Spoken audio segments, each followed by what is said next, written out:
नमस्कार, मैं हिमांशु कुमार। आप देख रहे हैं भारत लाइव। विधान परिषद की 12 सीटों के मनोनयन के बाद जिस तरीके से एनडीए के अंदर बगावती सुर छिड़े थे, ऐसा लग रहा था कि एनडीए अब नहीं टिक पाएगी, फूट होना तय है। वीआईपी पार्टी ने अपना रुख स्पष्ट कर दिया कि एनडीए को कम से कम तमाम सियासी पार्टियों को, जो दल हैं एनडीए में, जेडीयू बीजेपी के अलावा वीआईपी और हम दोनों को बुला करके राय मशवरा लेना चाहिए था, फिर किसी निष्कर्ष पर पहुंचना चाहिए था। वीआईपी ने स्पष्ट आरोप लगा दिया था कि एनडीए ने गठबंधन का पालन नहीं किया। वहीं हम पार्टी तो यहां तक कह दी कि वो आने वाले वक्त में कुछ बड़ा फैसला ले सकती है।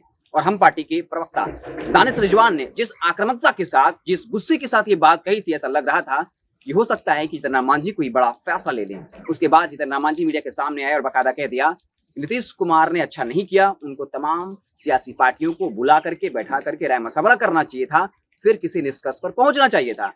अब जितन राम मांझी ने यू टर्न भी ले लिया है और क्या कुछ कहा हम आपको बताएंगे, लेकिन आपको एक बात बता दें, नीतीश कुमार ने उपेंद्र कुशवाहा के कारण कई लोगों को दुश्मन बना लिया है, कई लोगों की नाराजगी झेल रहे हैं।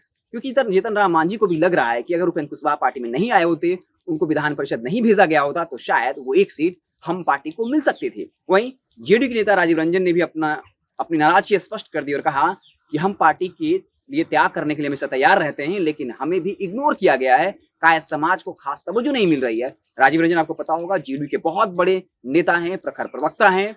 तो इस तरीके से नीतीश कुमार ने अपने एक दोस्त के कारण कईयों की नाराजगी मोल ले ली और बाकायदा नीतीश कुमार ने स्पष्ट भी कर दिया कि उन्हें इससे फर्क नहीं पड़ता है।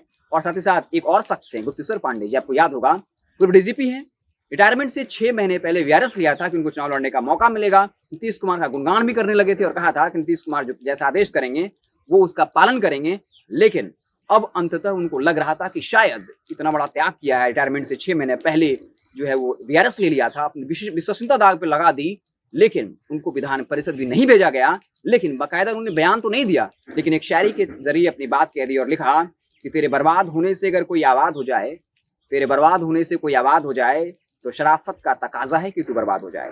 आप उनके शायरी से उनके दर्द को समझ सकते हैं। हालांकि हमने बात करने की कोशिश भी की, बात हुई भी, लेकिन उन्होंने कहा कि शायरी का राजनीति से कोई मकसद नहीं है। खैर, अब हम आते हैं जितन राम मांझी के यू टर्न वाली बात पे।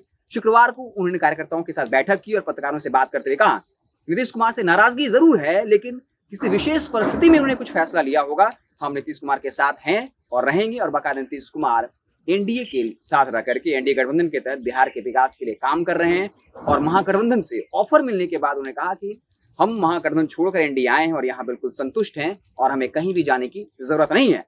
हालांकि उन्होंने एक बात कही कि हम एक एमएलसी सीट के साथ जो है मंत्री पद ही मांगे थे, मंत्री पद तो मिल गया, लेकिन एमएलसी नहीं मिला। लेकिन कोई बात नहीं, नीतीश कुमार की मजबूरी रही होगी, किसी विशेष परिस्थिति में उन्होंने ऐसा फैसला लिया होगा, लेकिन हम नीतीश कुमार के साथ पूरी मजबूती के साथ खड़े हैं। तो माफ करिएगा, जितन राम मांझी जिस तरीके से शुरुआती दौर में बगावती रुख अख्तियार कर रहे थे, उनके प्रवक्ता जिस तरीके से कर रहे थे कि आने वाले वक्त में जो है वो कोई बड़ा फैसला ले सकते हैं, लेकिन अब जितन राम मांझी ने यू टर्न मार लिया और कहा है कि वो नीतीश कुमार के साथ हैं और रहेंगे और बाकायदा नीतीश कुमार बढ़िया काम कर रहे हैं। और अगर हमें एमएलसी का सीट नहीं मिला है तो कोई ना कोई खास वजह ही रही होगी, कोई खास परिस्थिति रही होगी। आप देखते रहे भारत लाइव। बहुत बहुत धन्यवाद।